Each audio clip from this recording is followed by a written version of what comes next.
સ્પર્ધાત્મક પરીક્ષા માટે ગુજરાતી સાહિત્યના મહત્વના પ્રશ્નો. પ્રશ્ન 1. મુનશીએ કયા ઉપનામથી નવલકથા લેખનનો આરંભ કર્યો હતો? A. ચેટીવ, B. અનામી, C. ઘનશ્યામ વ્યાસ, D. બેફામ.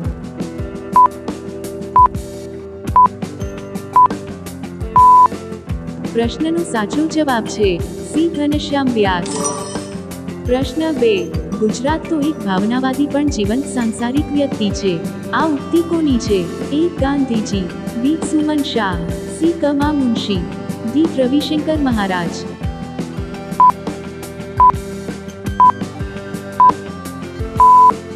પ્રશ્નનો સાચો જવાબ છે C. કમા મુનશી. પ્રશ્ન 3. ધૂમકેતુ કોનું ઉપનામ છે? A. Gaurishankar Govardhanram Joshi, B. Manubhai Pancholi, C. Umashankar Joshi, D. સુરસિંહજી Takhtsinhji Gohil.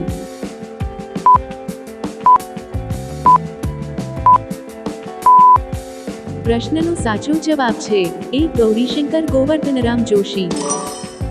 પ્રશ્ન 4. કલા એ અનુકરણ નથી, સર્જન છે. એમ કોણે કહ્યું? A. રા.વી. પાઠક, B. પ્લેટો, C. સુંદરમ, D. એરિસ્ટોટલ.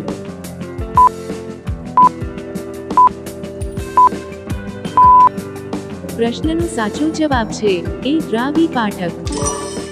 પ્રશ્ન 5. લોહીની સગાઈ કયા સાહિત્યકારની પ્રસિદ્ધ નવલિકા છે?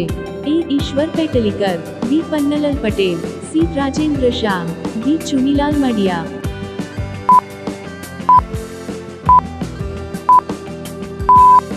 પ્રશ્નનો સાચો જવાબ છે A. ઈશ્વર પેટલીકર. પ્રશ્ન 6. રા.વી. પાઠકે રાણકદેવી કાવ્ય કયા ઉપનામથી પ્રગટ કર્યું? A. શેષ, B. વિશેષ, C. સ્વૈરવિહારી, D. જાત્રાળુ.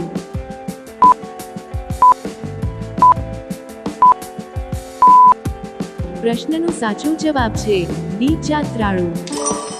પ્રશ્ન 7. મહાપ્રસ્થાન માં કયો પ્રસંગ કેન્દ્ર સ્થાને છે? A. પાંડવોના સ્વર્ગારોહણનો, B. કુરુક્ષેત્રના યુદ્ધનો, C. પાંડવોના વનાગમનનો, D. Draupadi સ્વયંવરનો.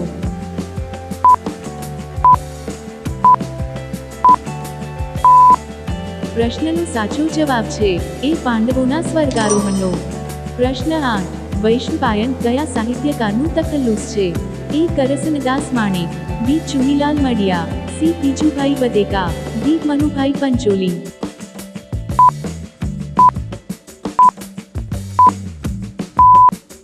પ્રશ્નનો સાચો જવાબ છે A. કરસનદાસ માણેક. પ્રશ્ન 9. ઉમાશંકર જોશી કયા સર્જકને ગાંધીયુગના સાહિત્ય ગુરુ તરીકે ઓળખાવે છે? A. રા.વી. Pathak, B. Dhumketu, C. પન્નલાલ Patel, D. કાકા કાલેલકર.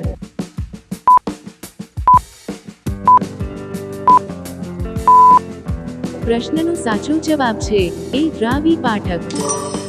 પ્રશ્ન 10. મારું નામ ભાષામાં ઓગળી ગયું છે. ગાંધીયુગના કયા સર્જકના આ ઉદ્ગારો છે?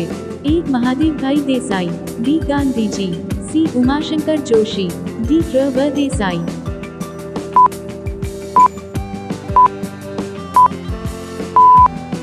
પ્રશ્નનો સાચો જવાબ છે C. ઉમાશંકર જોશી. તમારા માટે પ્રશ્ન. સોરઠી સાહિત્યકાર તરીકે કોની ગણના થાય છે? A. Gunvantrai Acharya, B. Kama Munshi, C. Harivallabh Bhayani, D. Jhaverchand મેઘાણી.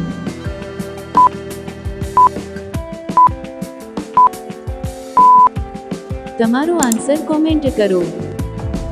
આવા જીકેના વિડીયો માટે અમારી ચેનલને સબસ્ક્રાઇબ કરો. આભાર.